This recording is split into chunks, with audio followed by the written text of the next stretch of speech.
Hello, y'all. This is Coach Lindsay with the Jackass Podcast, and I think we're on episode number 33. Um, this week we're going to talk about uh, the stuff happening in Iran. Bam Adebayo in his 83-point game. I'm probably going to go off on a rant on that. Go off on a rant on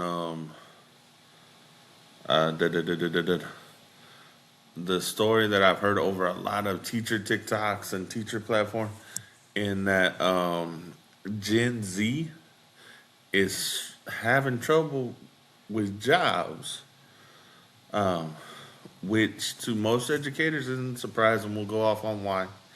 And then what true accountability is, um, and probably my thoughts on some stars bringing back being the old dogs in the NBA that they used to be. Um, and we'll talk that around the Bam out of bio. Talk WWE like we always do. Um, the Gen Z stuff's gonna go with education and just probably talk my thoughts on one particular free agent signing um, that'll probably have some fantasy impact, and talk about my Cowboys doing under the radar stuff like they kind of always do. Uh, but again, this is Jackass Podcast. I am Coach Lindsay. Y'all can find me on TikTok at Evan Lindsay 50. You can also find me on uh, Instagram and on YouTube. On YouTube, I'm at Shrek Fatty. Um, that's an old nickname, and I'll give that story in a little while.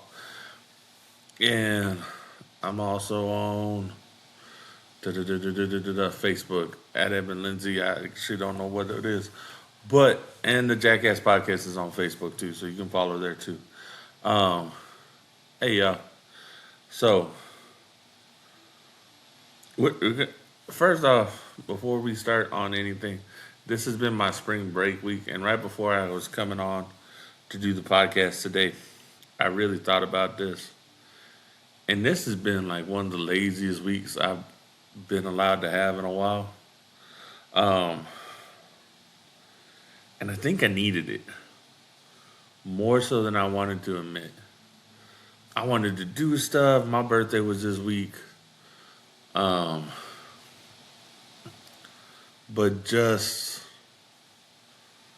I wanted it to be like a good week, and it has been. It has been for the most part. I got to figure some stuff out, which isn't always something that happens. Go back to work tomorrow and see how that goes. But I will say spring break, and it's different for me now as a teacher than as a student. A student was always trying to find something to do, especially in high school. And I won't even say in college I was, because I went to college a little bit later. I already had my girls, or we started having the girls while I was in college. And then thinking back of it, like we've never really done anything big on spring break, even while we've had the girls, um, which sucks, but it is what it is. Got some interesting gifts. My daughters have been extra this year, and they continued to be a little extra for my birthday, but that's fine. Got the meal I wanted, so I was happy. And my wife looked at me crazy because I said I would cook it, and I did, and it came out good, so I was happy with it. Um, but so let's start off talking about the conflict in Iran, and I'm not going to call it a war because it's not a war. And to get this straight politically and legally by the Constitution, y'all, Vietnam wasn't a war, it was a police conflict. Korea wasn't a war because Congress has not designated for a war. since World War II. Think about that. We've had Korea, we've had Vietnam, we've had the original Desert Storm, we had the second version of Desert Storm, which lasted for 20 years. And those weren't actual wars that Congress went through Congress and Congress approved to be a war. But you hear all these conflicting things. And I'll be honest, I haven't sat and watched a whole bunch of news. I get it through TikTok a lot of times, or I get it through just the feeds that I have. And I don't hold a grain of weight, that much weight to it, a lot of times. But if you're telling me that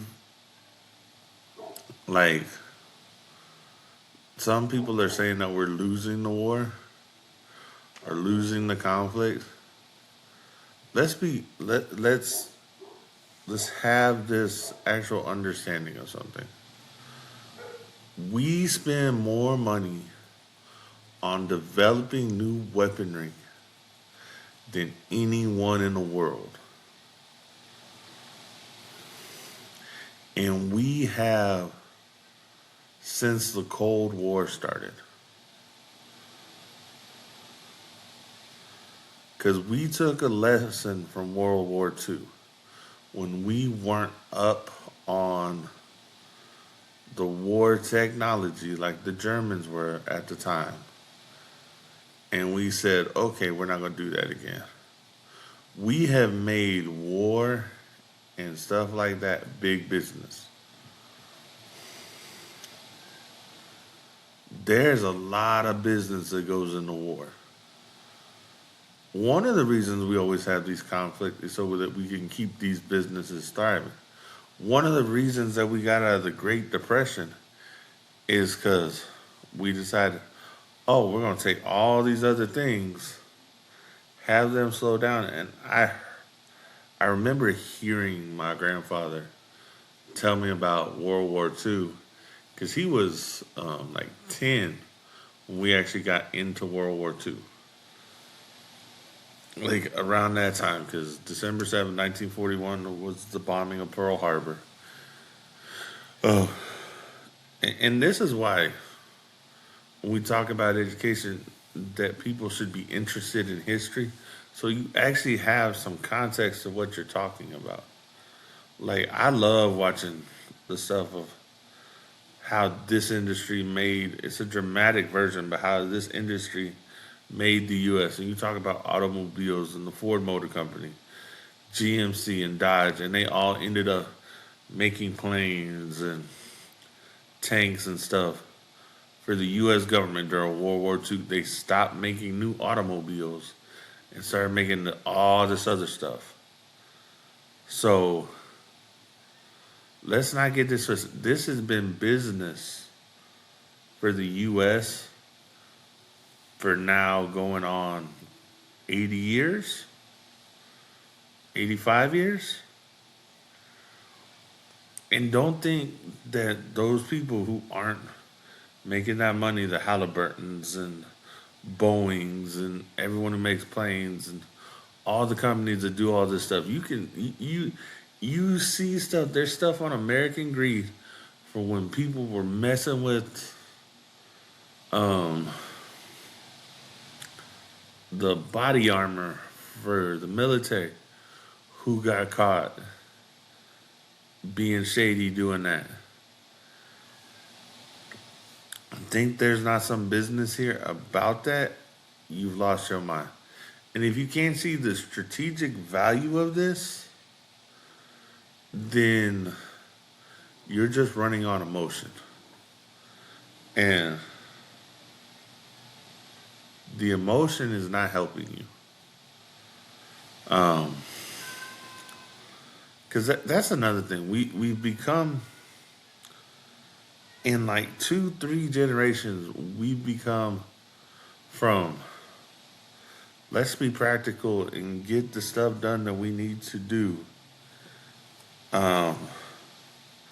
to basically let's just we're gonna go by our feelings. And if I don't feel it's right, it's not right.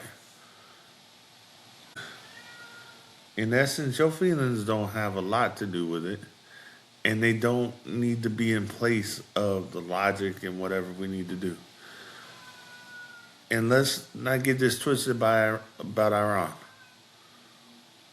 There have been issues there longer than I've been alive. I'm 44. There have been issues with Iran since the 70s when that regime took over Iran and made it the state that it is now. Um,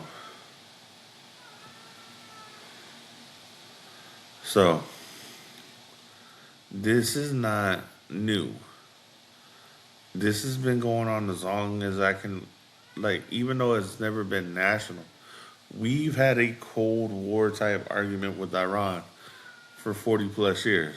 And the fact that we just now did something, because they went to a threshold that we said don't go to, and we agreed via treaties and stuff, and we tried to do it all the political way. And then we go bomb bases. And then people get mad when Iran retaliated or tried to retaliate and their missile went all wonky and hit a school. And when you see the video, so because they played the video somewhere, that the missile was too old to fire, went all wonky, and was misguided and hit that place that I don't think was 2 miles away from where they fired the rocket. Let's look at the facts. I'll agree with Ben Shapiro on this. The facts don't give a shit about your feelings. Numbers don't give a shit about your feelings, and your feelings can change numbers based on what you think. So that's where we're at. Um, I think the conflict in Iran will be quick. I think the rebuild of Iran is going to be slow. I think that's what everybody has to realize. And I think the fact that we have people, and I don't even want to say it's a hard, um, that it's a hard, like, thing. No, it's not a hard thing. Um, that that the left has become so emotional and so delusional about what this country actually is. You wouldn't have this freedom if this country wasn't structured like it is. We have lost our mind somewhere. And it's the it's, I'm gonna say from Gen X on, there's been a pocket that has grown in this whole, well, everybody needs to be treated this way, or our emotions are valid. Yeah, I grew up being, um, like, I am ultimately competitive to a point. I may not be as competitive as some because I can lose. It doesn't eat at me like it does some people. I can take the loss and I'm gonna learn from it, and I'm gonna make it a positive. But I'm not gonna give up on something until it's like, oh shit, I can't do a goddamn thing. And even then, I'm gonna finish it off. I'm gonna give effort to finish it off. I'm not gonna sit here and just give up. That's not my style. So we have so many people who view our political system in such a way that we've we've been played in a lot of ways. And do I wholeheartedly agree with everything that's probably going to happen with Iran? I probably won't. But do I get the logic out of it? Yes, I do. So the people saying that, oh no, well, we're not talking about religious freedom. Remember, we're not a state, or we're not a country that even has a listed national religion. We say you can practice your religion how you like, as long as it doesn't impede on anyone else practicing theirs. You don't have to like it. You can be atheist, you can be agnostic, you can be Christian, you can be every version of Christianity. You can be Catholic, you can be Muslim, you can be Hindu. What was the one that was had a reign for a little while, where they would like make their own god out of an animated character? And yes, that was a thing about 20 years ago. You can be that. That's the great thing about this country. Ain't nobody gonna tell you what you can and can't do. If you're willing to put in the work, you're willing to put in the effort, you're gonna get there. All right. And that was the thing when you look at what Iran was, where you look at like our problem with communism. Communism doesn't give you the right to make something of yourself. Remember, one of the reasons this country was founded like this is because we didn't like the laws of nobility. In Britain, we wanted everybody to have a right, and our founding fathers were lawyers, farmers, businessmen, and all this, and they wanted those rights, and it wasn't a title given to them. It was a title they had to earn through the votes of the people that they represented. This wasn't just a title given to them because you were born into it. So when we see things where you say, "Oh, because you're born a woman, you're so much less than," and yes, I'm not like the biggest against feminism. I'm the biggest against crazy feminism.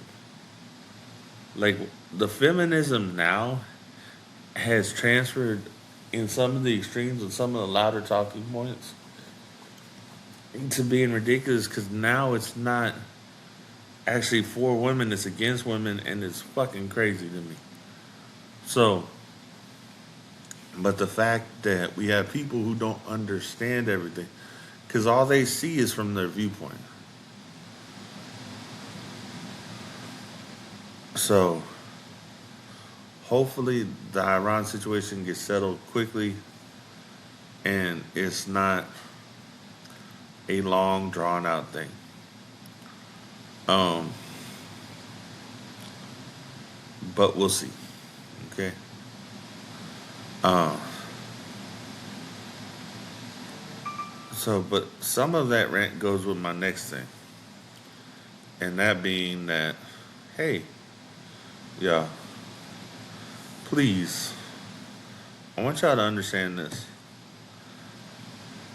Teachers saw the root of this next problem for years, and it's not getting any better.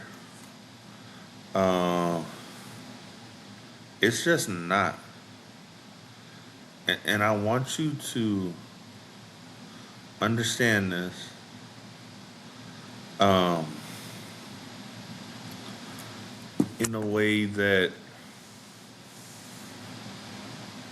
it's been a it, it's been a combination of a lot of things that have caused this. Okay, I'm a teacher and a coach, so I'm a special education teacher first and foremost, and I'm a coach. And I have watched time and time and time again where people get coddled their kids too much. And this has been an argument between me and my wife because we have daughters, but I want my daughters to be able to stand up on their own 2 feet and do the things that they need to do to get where they need to be. And some of it has put my daughters in an awkward situation. but they start coming around the way I'm thinking. Because I worry about my oldest. My oldest is about to um, go off to college, and she's gonna go move to another state, but she's going to be. She's just going. She's not gonna be here, and I think it's gonna be interesting to see how that develops over the next few years. See how much, cause she naturally has some of the attitudes that my family's got naturally. Um, like she's different. She's closer to my mom in one thing, and she didn't get to be around my mom that much when she was a kid. And my mom's been gone now for about 10 years.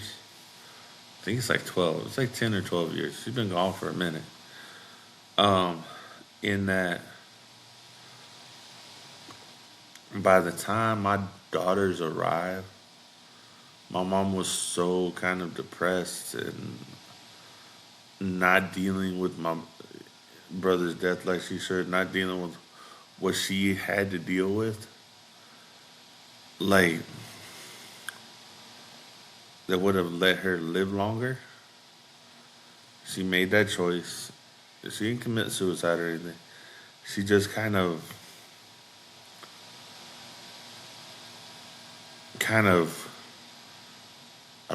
I think more of her died than did not the day my brother passed away. Even though we knew it was coming. Because for 23 years of her life, her world revolved around him. Now, let me back up a little bit. Let me give you a whole short version of this story. So, I grew up. So I was born in March of 1982. My mom was a nurse in the military. I think an officer, because she went through a ROTC, joined the military, had a bachelor's degree, so she was on the officer track. She was a nurse and a pediatric nurse in the army. I was born on Fort Campbell, Kentucky. At 9 months, we moved to Fort Sill, Oklahoma. Um, she met my ex stepfather. They got married. She got pregnant with my younger brother. He was born March 18th of 1984. Um, he he was born with a rare birth defect that we did not find out for a year till a year later of what it was actually called. Um, and it's called junctional epidermolysis bullosa Hurley subtype, or junctional epidermolysis bullosa fatalis. I think they have another word for it too. Now they've probably done some stuff. So basically, any area that you applied pressure to my brother would break down like a second, third degree burn. He was missing a protein in the top layer of skin, and most kids with this don't live past the age of 2 to 3. He lived till he was 23 and not quite a half. Um, so when he passed away, let's go back one more step on this. While I was a sophomore in high school, towards the end of my sophomore year, actually, yeah, the second semester of my sophomore year, my mom went in the hospital 3 different times. Um, she went in the hospital in January. She went in the hospital in March around my birthday. And then she went in the hospital in May.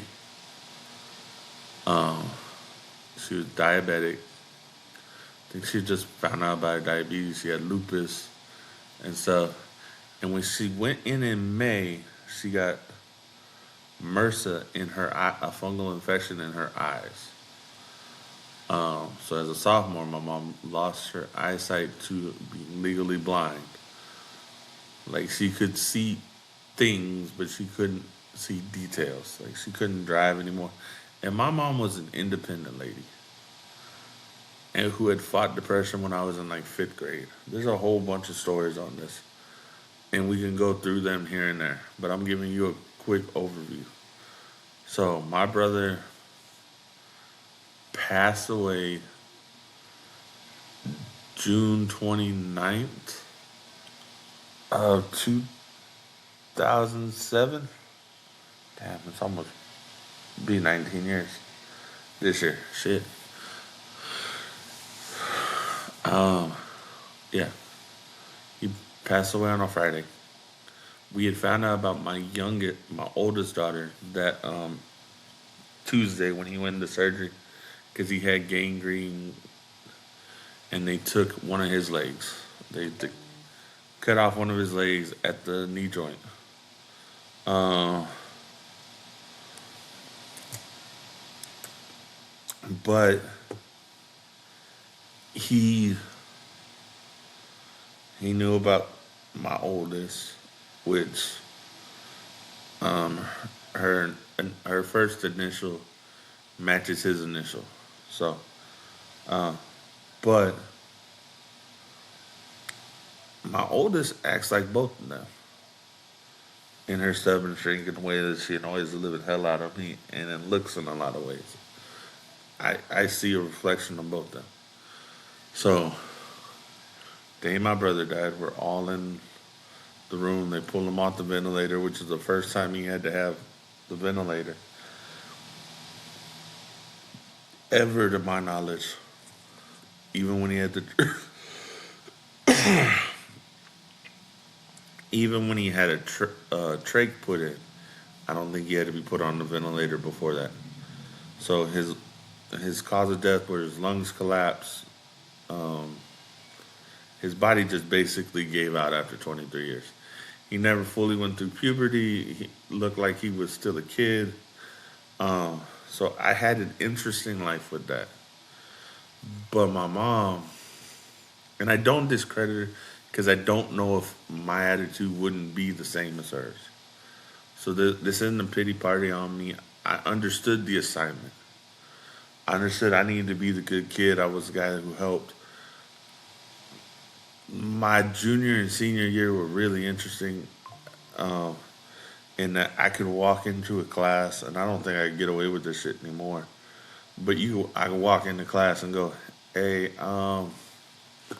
hey." I actually did this to a teacher one time. I was like, "Hey, ma'am, I need to go pay a bill. I need to go cross town, and I need to come back, be back so I can be back at practice." She gave me an assignment, did the assignment, and said okay. And I think she marked me present too, which was really cool. So to say I had a different style at times because I was also still playing football, um, and it was before the craziness they got now, which I'm about to go coach into is what I'm hoping. Um, but I just put all this out to say I understood what my mom was doing, and even now as a parent, I kind of understood because she put a lot of responsibility on me, and when I fucked around, I found out um, on several occasions because I was someone they had to rely on. I was always the one they had to rely on. So when both them passed away, I felt sad, and then I felt relieved at the same time. And I don't think there are people that would get that. And it sounds like an asshole thing, but I also don't think there are times that I don't know how to not have some sort of chaos in my life because of all that madness. So that's just something else to go off on. And I say all that to say I made it through all this, and it made me the person I am because I was willing to handle the struggles that came along. And I know there are kids that do that now in their own way, handle struggles. And those kids, I think, will be more fine than the generation of kids that we have going into the workforce now that are having trouble actually working a job, that are having trouble holding themselves accountable because nobody around them except probably their teachers, who they were told didn't have any weight in the conversation, and don't have the same amount of respect that they had when I was a kid and I was forced to or I won't say forced. I was taught that you respected people, that you gave respect first before you decide to be disrespectful. Um, and the fact that Gen Z is having such a struggle with this concept when they're getting to the workforce is not surprising. It does not it it really doesn't surprise me. And here's why. Cuz there's a good chunk of them who've never been held accountable to the same level as the previous generation. I think last week I mentioned that we're talking about this current generation's dumber than the previous generation.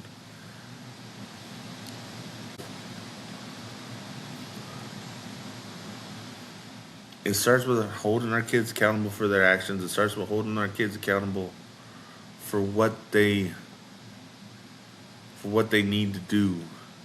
And it starts with holding our kids accountable for how they handle failing at something.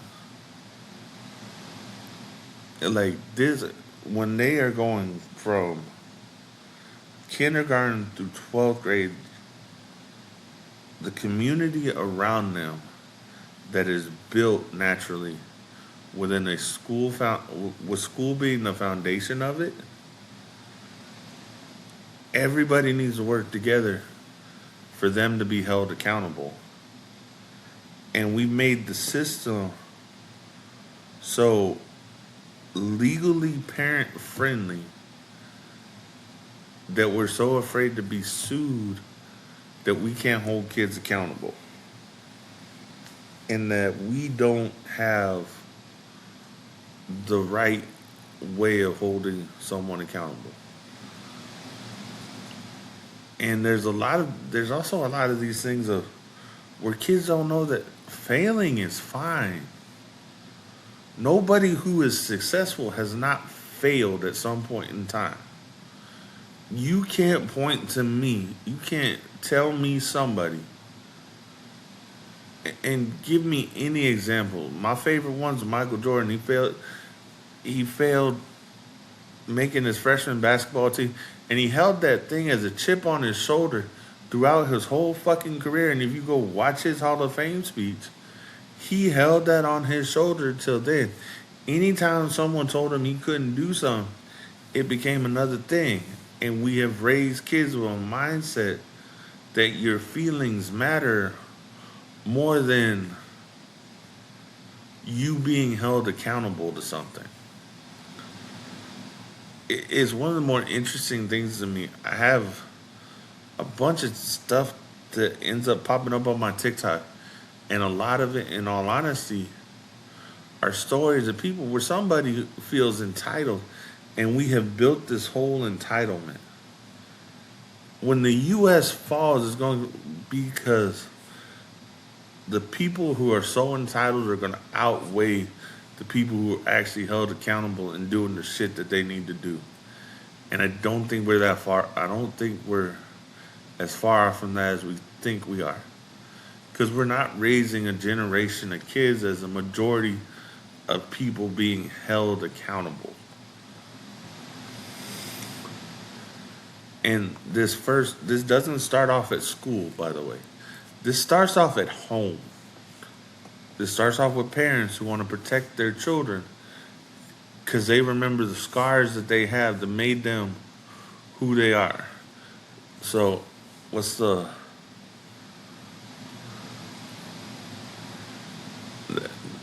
it's like we're in a generation cycle of we've made our people here so entitled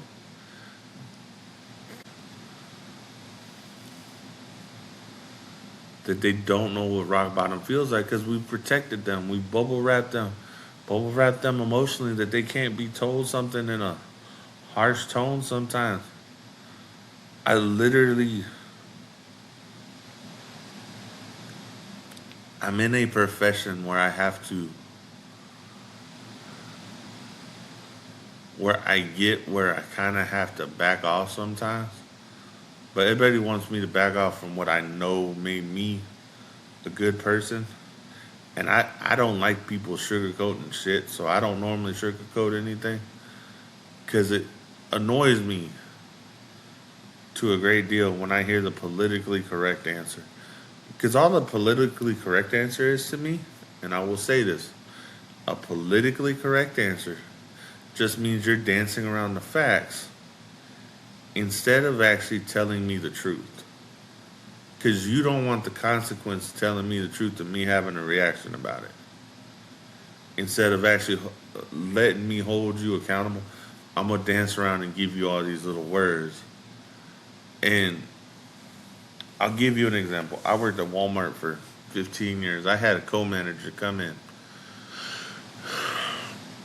I think it's like one of the first times I met him.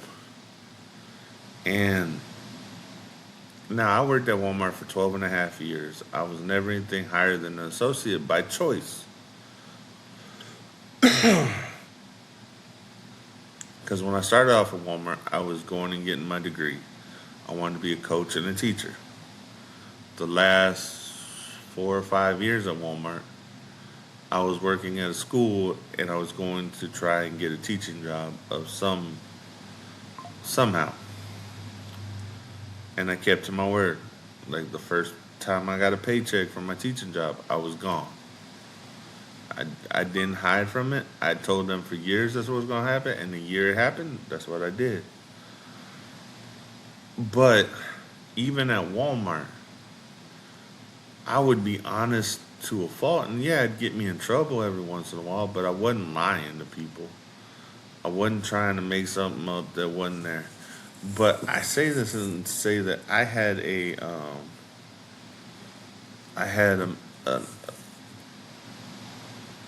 co-manager. So Walmart's structure at the time was there was a store manager. There were two co-managers between them. One ran grocery side, one ran GM side. I don't even know what this one was supposed to run. And he was a guy from the military. Usually I get along with military people except pencil pushers. I, I, I was too much around my grandfather who was someone who told me that you work, you do this and that. He was a country boy and a colonel, and he just, you do the work that needs to be done. And don't politicize it. It doesn't have to be glorious. And I was fine with that. But this guy was a pencil pusher, you could tell. I had lost my badge like the day before, something like that. Or I'd lost one of my badges. And I'd gone to go get a new one, but they were out. So I didn't have a badge on. Still look like a Walmart employee, I'm fine with that. I think it's like Sunday morning too. No. So our first interaction is not, hey, how you doing? It's not cordial. And we're gonna get into something else here in a minute. I'm just sidebar. I'm gonna have a rant about customer service here in a minute. That's gonna go with this. But he was trying to hold me accountable. I was like, sir, no. The back said they didn't have any, so I just couldn't get one. Okay. And then the part about this were politically correct answers. When he would come give me direction, now mind you, I'd probably been in Walmart 5 years at the time. I think I was working hardware, so I was in here like 3 or 4. And I was working hardware counter, and I still kind of worked the the sporting goods counter too at times. But he was like, man, he'd come over to me and he would be like, what was one? I forget what I was doing. It was like a Sunday morning, and I think I was putting out like color swatches. And that was just so people could see them. They were low. It was something to do. I think he pulled me somewhere, And it took him like 5 minutes, and I don't remember what the job was, but should have been like a 30-second conversation. But it was like, what do you see wrong here? And just danced around what the hell he wanted. And I'm like, dude, like, hey, what would you like me to do? Just tell me. Because I used to annoy some management at Walmart. Because if you gave me a direction and then told me it was up to me, I was like, no. Because I don't like doing double work. Tell me what your expectation is so I can get this done. How do you want this? And because if I ended up doing double work for you, the next problem we're going to have is that I wasn't going to let you, um, like, that would be the last time that we went down that road. I wasn't going to sit there and be a total ass. I wasn't going to sit there and be something else. But I wanted your direct opinion because if I got in trouble and it's because, well, you did it this way and not this way. No, I'm asking you questions to find out what you actually want so we can do it. So if you're gonna hold me accountable for doing it, I'm gonna hold you accountable for what you are doing. And when I say being held accountable means you've been giving me expectations and I did not meet that expectation. If you gave me a lackadaisical expectation, then you might get lackadaisical work because you didn't give me a clear expectation. And that's all I wanted. I wanted a clear expectation. Tell me what you want. We've gotten into a world where we can't just be honest and tell people what they want because we have to worry about their damn feelings. And you've raised kids like this. You've raised kids that don't know how to handle, that think criticism is the worst thing in the world because they haven't been taught by the time they get to middle school a lot of times that when you're criticized about something, it's to make you be better. They always think it's a punishment. Oh, you don't like me. You don't love me. You don't. No, I do love you because I grew up in a time where I was told the people that love you the most gonna tell you when you fuck up, and the people that love you the most gonna tell you how to correct it. Because that's how I was raised. Your truest friends are not gonna be the nicest people to you. The kids that come in my classroom and talk a whole bunch of shit to me because they haven't been held accountable for their mouth are the same kids that when I look at them and I laugh at them are mad because they're not getting the reaction they expected. Because whatever the hell you just said, it nearly as harsh as what the people who actually care for me will tell me on a regular basis. Yes, my friends will make fun of me because I'm fat. But my friends also know that if they need something heavy moved, I'm the one they're going to call because I'm also the strongest of the group, physically, or one of the strongest of that group. And that hadn't changed in 20 plus years. So, but you hold each other accountable, and that's the people you love. People I love in coaching, they hold me accountable. I don't expect to walk into a coaching job not being and be given soft love and not told to be held accountable. I held my kids accountable to do their job and to be good teammates. And that was something we had to learn while we were playing together and doing stuff together. It was never about anything else. It was never about what we couldn't do. Like, okay, we'll work on that on the weekend. We'll work on that during the week. But here's what you could do better. Teaching my leaders to be leaders because we have to teach these kids to do everything. And we've gotten away from it in a lot of ways. We've gotten away from teaching a lot of basic skills to kids because we focused on other things instead of what we're supposed to be helping build for society. My job as a teacher, it was never just about the academics. Teachers didn't just handle academics when we were kids. It may have felt like that, but when you got into a really good conversation, and I've had really deep conversations with middle school students, and I love when you get to them. Because you may have a plan, and I know I heard a teacher I follow. So we did this thing that we normally do for like 10 minutes, and we were talking, and we got into it, and it was like an hour. He was an elementary teacher, and like it ended up being an hour long. Like those conversations have some meaning to them. That's what I miss being in my when I'm in my BMC room because I don't have that interaction anymore.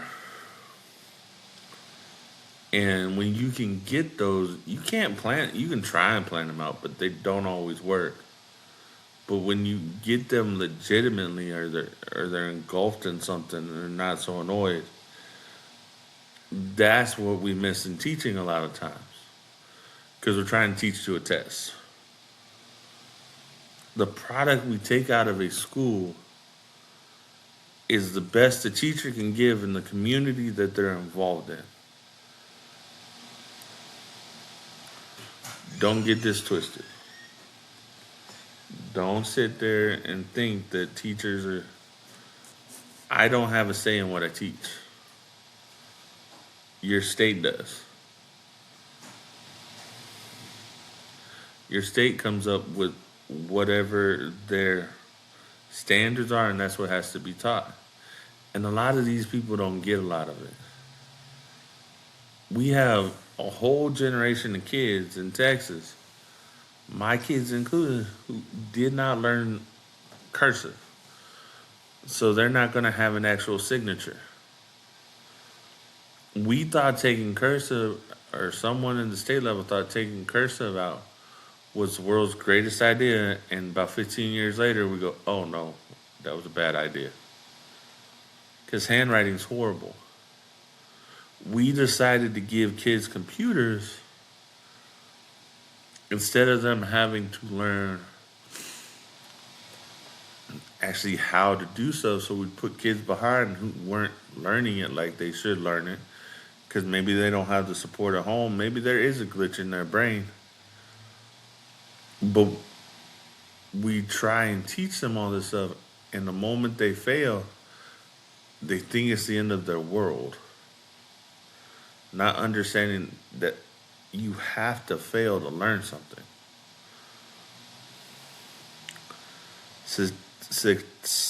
Me being successful at something doesn't teach me every lesson that me failing at something does.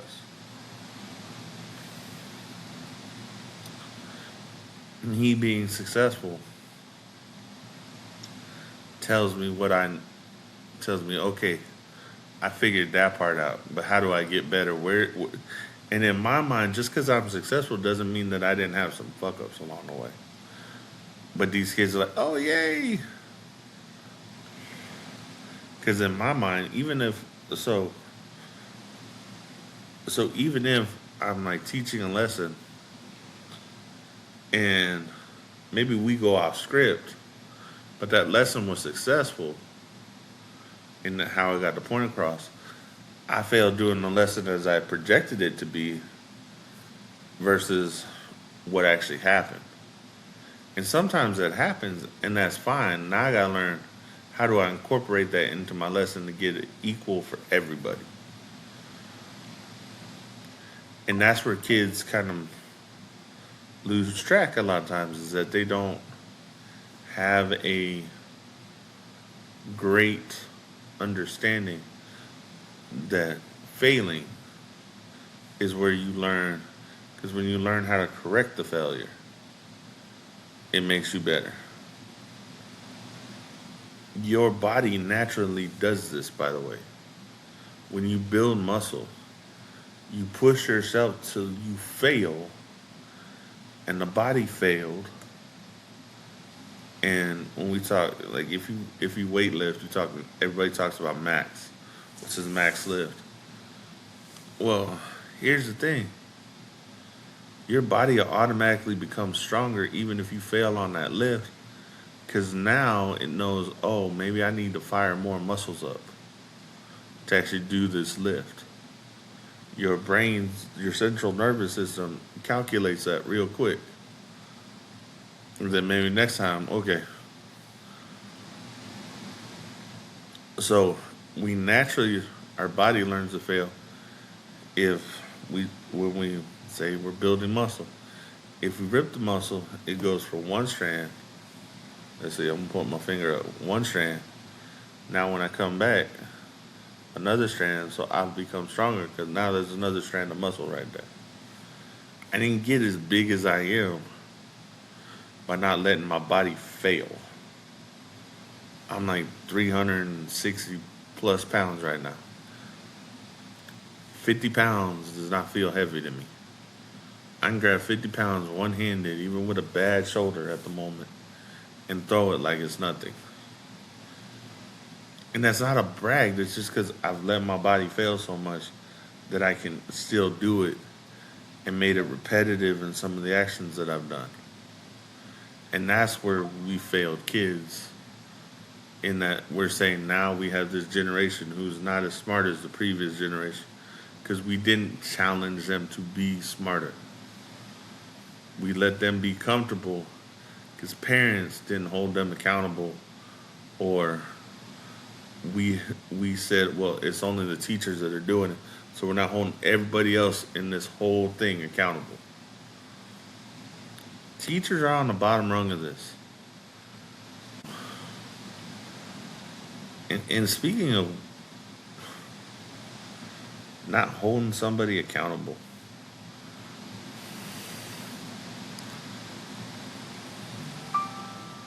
I have mixed feelings on the opinions that I've heard about Bam Adebayo scoring 83 points.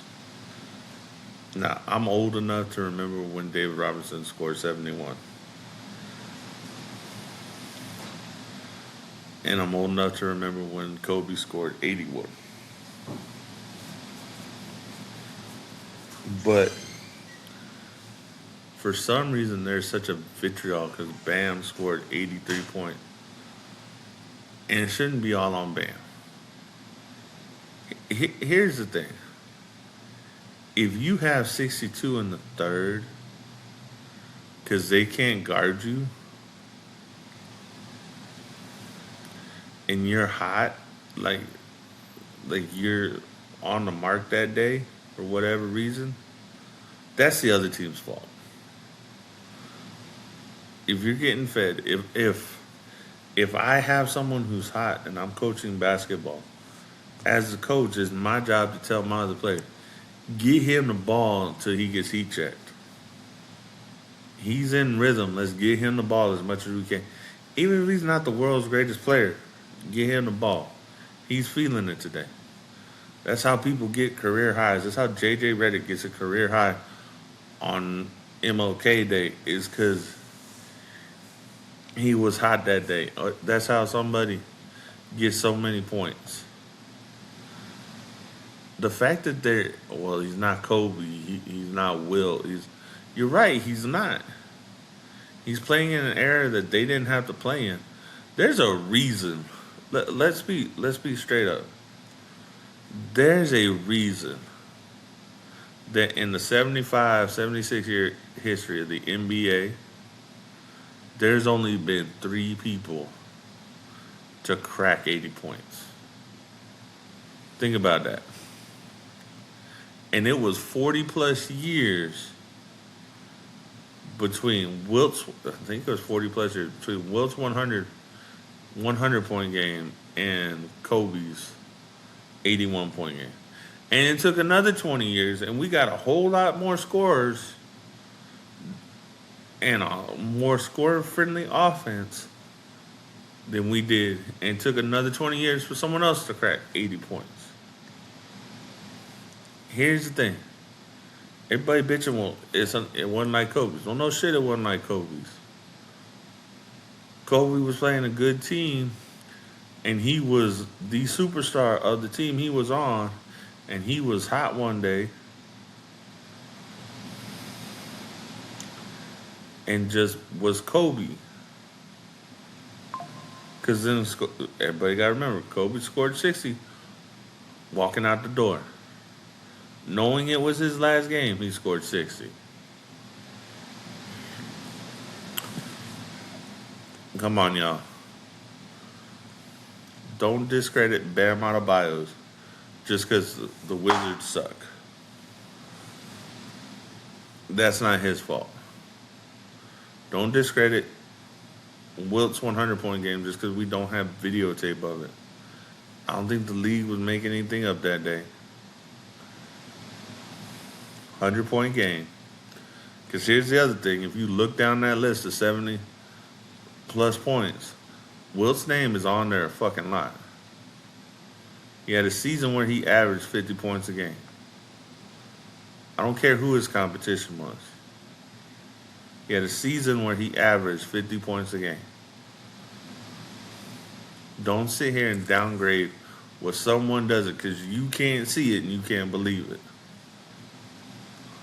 Because nobody else has done it since then. Because the other one, Cheryl Miller has probably scored the most points ever in the U.S. in basketball. And she did in high school at 105 points. Like, let's stop being so negative about these great accomplishments. Is anybody going to remember all little details of Bam Adebayo's score? Probably because we got video of it. But if you look at his shot chart, it wasn't that many threes. It was a lot in the paint, and it was a lot of free throws. So if he's being aggressive and you're fouling him because you can't guard him, and he's getting and ones, that's on you. That's not on him. So much respect to Bam Adebayo. He stepped up on a day he needed to step up on. He scored 83 points. I'm not going to knock him, man. Much respect. It's probably going to put him in a new stratosphere of being a star. He's kind of been a lower level star. Yeah, he's not an Anthony Edwards. He's not a Victor. But don't think that these guys aren't going to take that challenge. I think whoever would want that challenge, I think they'll take up on it and try. I don't think they're going to force it, but I think if it happens, it happens.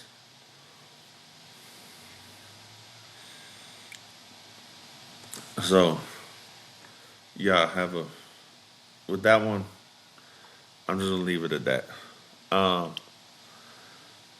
From that, man, I still love watching my Spurs. There's something about the NBA right now where they're swallowing the whistle a lot.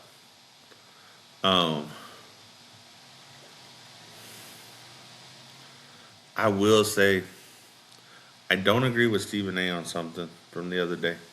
The Spurs-Celtics game.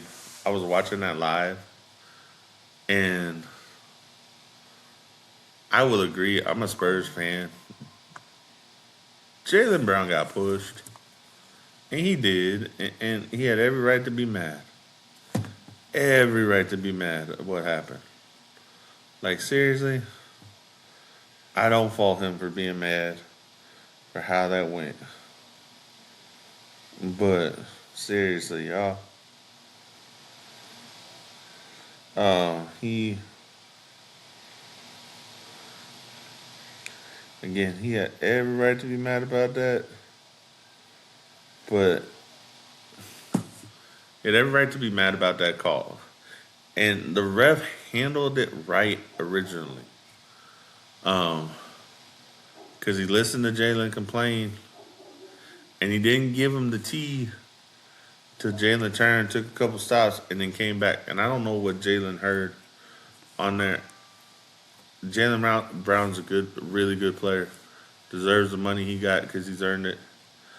He is a leader on that Celtics team, and they go as he goes more so than I think they go as Tatum goes. Tatum's more the flashy one.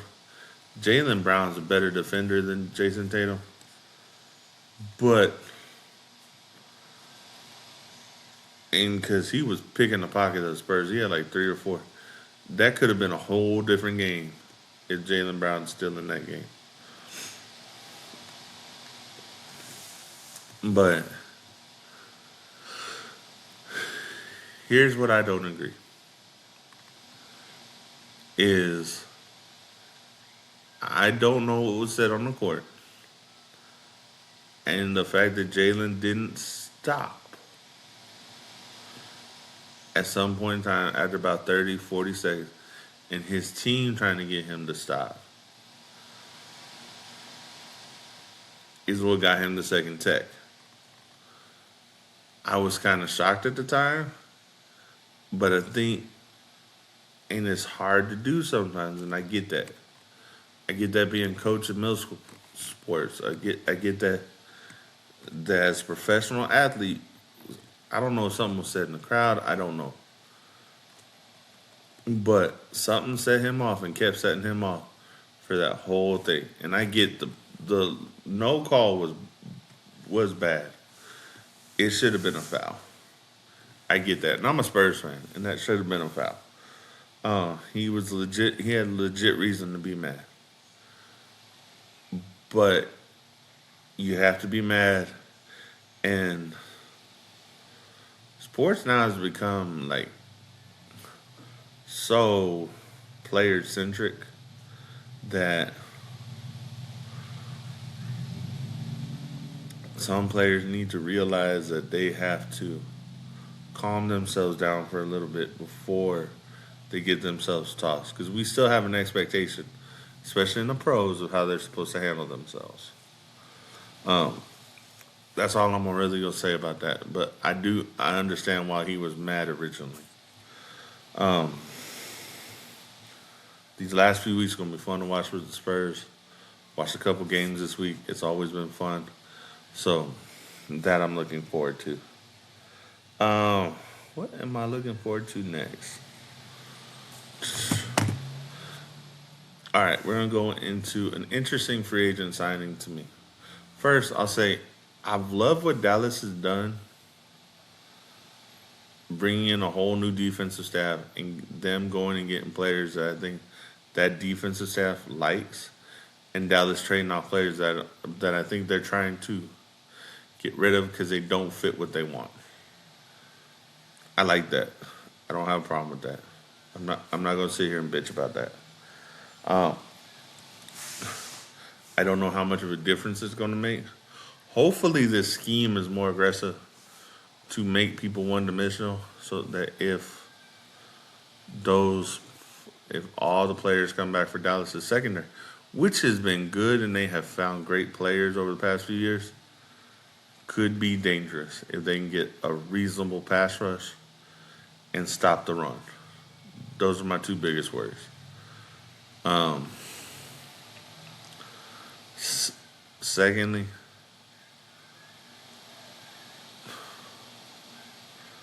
I, I don't know what the fantasy reaction was to Kyler Murray being signed by the Minnesota Vikings on a 1 year deal. I think this is a handout to Kyler. Said, we know you were a good high draft pick.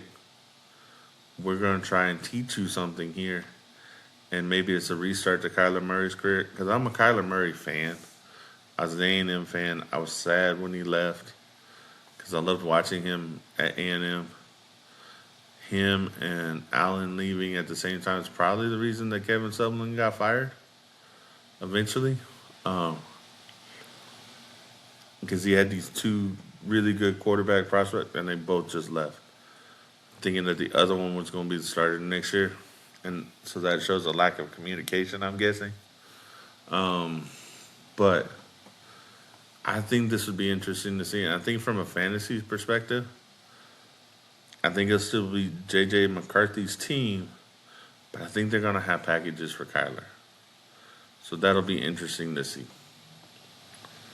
But that's my coach's mind thinking that. I could see them. This would be an interesting scenario to me. Put Kyler in probably like a slot receiver on the same side as Justin Jefferson. have him run like a screen route, so he catches the ball behind the quarterback, and because Kyler's quick, he could probably do a slot play here and there, and then just fake it, and because him in open space is dangerous, and then have a fake off of that for him to hit like Justin Jefferson, because we know he's got the arm to do it. I think that would be interesting to see. That's just me. Would I be surprised if it doesn't happen? Yeah. Would I be surprised if it does? No, I wouldn't be surprised because I'm saying that's something I would like to do with it. Um, Speaking of quarterback stuff, Tua Tagovailoa, I feel sorry for him. I do. Because I think he had his best shot, but him getting concussion so much, I really feel sorry for him. Because that is something that you truly got to worry about. He's going to end up being one of those just examples of something where the league has to watch out for him. Um, yes, he's old enough to make his own decisions. Yes, I get it. But I hope he starts taking into account what his life after football is going to look like. Um, and it worries me. I know he's going to Atlanta. Um, I know that Miami brought Malik Willis. I don't know what that's going to look like. Uh, Should be interesting. So they still got speed, and they'll probably find some more speed because there's evidently there's a whole bunch of speed left that hadn't shown up yet in the NFL. So that'll be interesting to see. Uh, Anything else that I can think of off the top of my head? Ah, the Max Crosby no trade. That was interesting. That is probably like the most shady thing I've ever seen Baltimore do in that. And I don't know how that's going to go. But we shall see. We really should see. Oh, my other one is Jets. And any people that like the Jets and hear this, what the fuck y'all doing, man? Go find yourself a young quarterback. Go find yourself someone you guys can develop. Stop bringing in old hats and trying to win right now. Go develop yourself a young quarterback so you have a few years. And give your coach time to fucking do his job. NFL coaches shouldn't be fired after a year. They should be fired after about 3 or 4. Give them time to reload the team to stuff that fits their personality and the personnel that they would like so they can do the job the best they can and give them to that 3rd year. After 3 years, okay, you're done. If you ain't getting it done. But no, Jets, I don't know what the fuck y'all doing. Nobody knows what y'all doing. Figure it out, please. I think the last topic we're going to talk about is WWE. This is my favorite time of year for WWE. It just is. WrestleMania and WrestleMania is coming up, and all these storylines are building. And watching the mic work on a lot of these storylines. The Stephanie Vaquer, Liv Morgan's a good one. Who else? Cody and Randy's gonna be fun to watch. That sudden turn on Cody, because everybody forgets who Randy was. I think everybody been loving on Randy for a few years now. There was a time he was one of the most booed people in WWE because of how sinister he could be. I remember hating his guts versus Triple H when they were going into a WrestleMania. If this is an homage back to that, oh, it's gonna be so fun to watch. That's gonna be fun to watch. Drew McIntyre and Jacob Fatu. That's gonna be fun to watch. Um,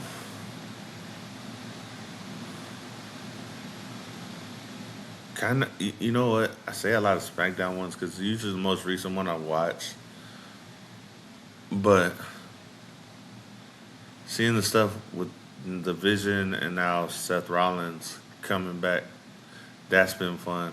The little gimmick with all the people in the hoodies. I love it. I do. I really do love it. Um, that those have both been really fun.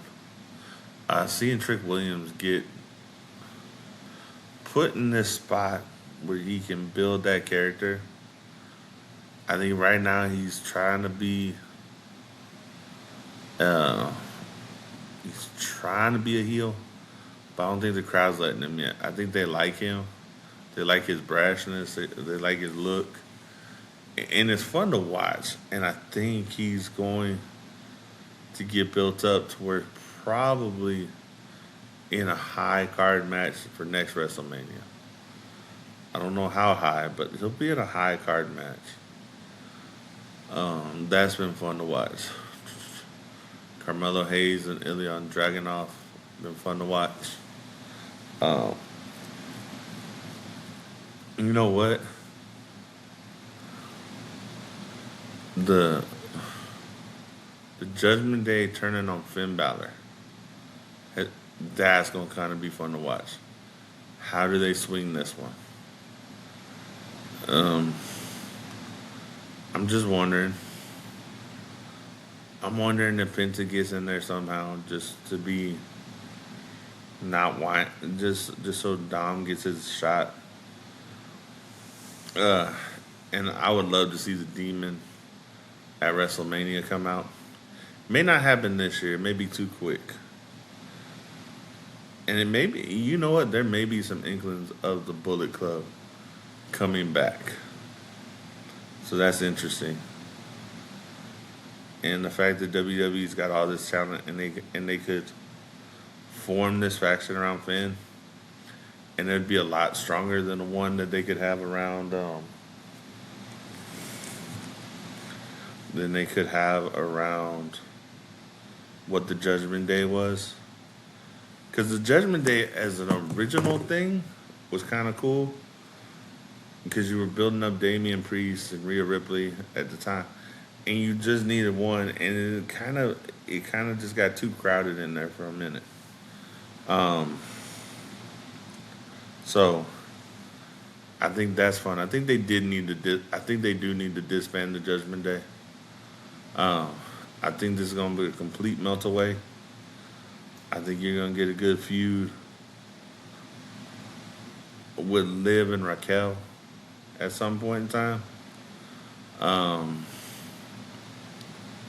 and I think there will be the breakup between Liv and Dominic, and I think there's going to be a whole lot of chaos, but I think it's going to splinter and see what happens. Because they've been hinting at it for a minute, and I've kind of been wanting it because it was too clownish of a group at some point in time. But I think it served its purpose. I think ultimately it served its purpose in making Dominic Mysterio. I think that was eventually the fact that you're going to get a Damian Priest, Rhea Ripley, and Dominic Mysterio, and possibly Raquel, as people who've held on to a title out of this. It did its job because Finn didn't need the lift up, and I think what CM Punk said a few weeks ago was the perception fans have had about it for a while. Just someone finally actually said it to them. And so I actually like it. I think it's the right time to do it. Who else?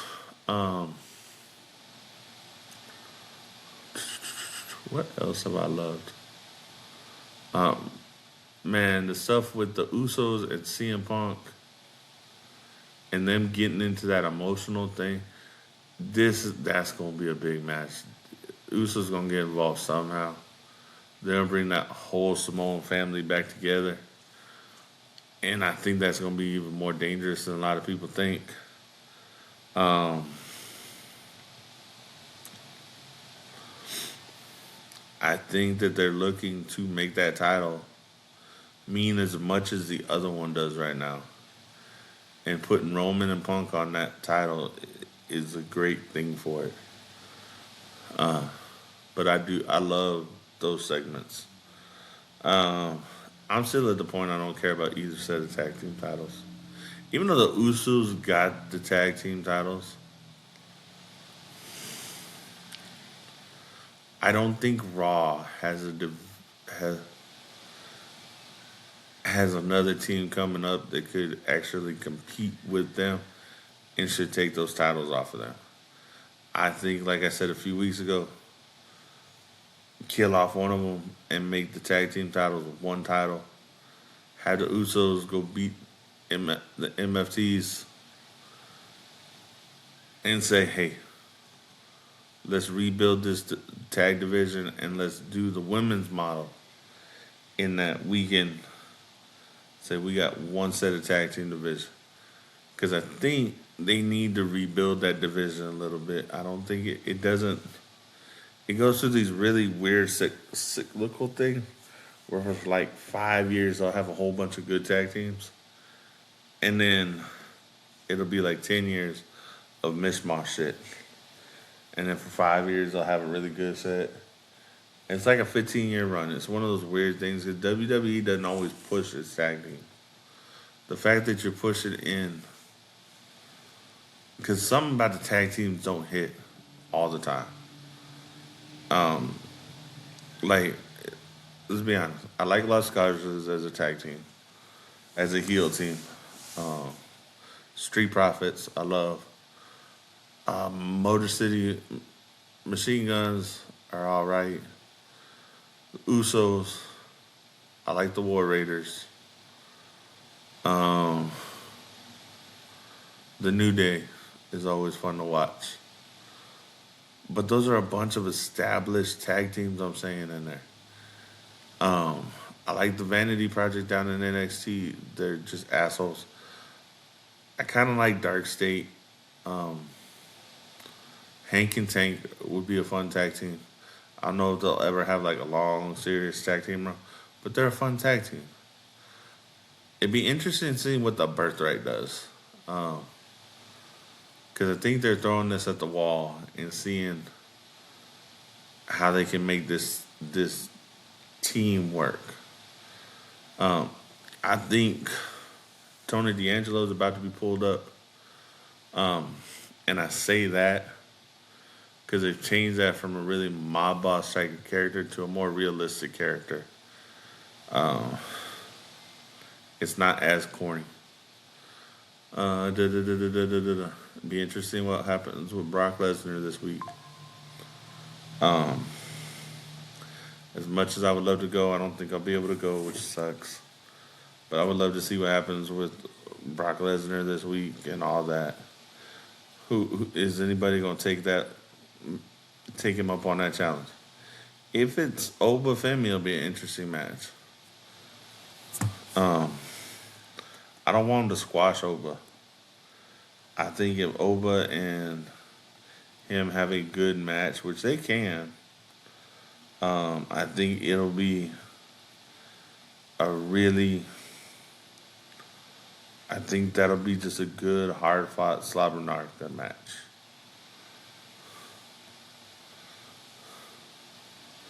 So I don't know what else I would want to do in that situation because you got 2 nights. They'll probably have 10 matches total. I think the women's IC title, and I think all 4 of the women's singles titles should be defended at WrestleMania because they all have good storylines going on. They have more in-depth storylines than some of them. I don't think Penta has a good storyline yet to defend the IC title. Who's the U.S. champion? Carmelo Hayes. I don't know if he's got a good storyline yet, but it'll be interesting to see if he gets to defend it.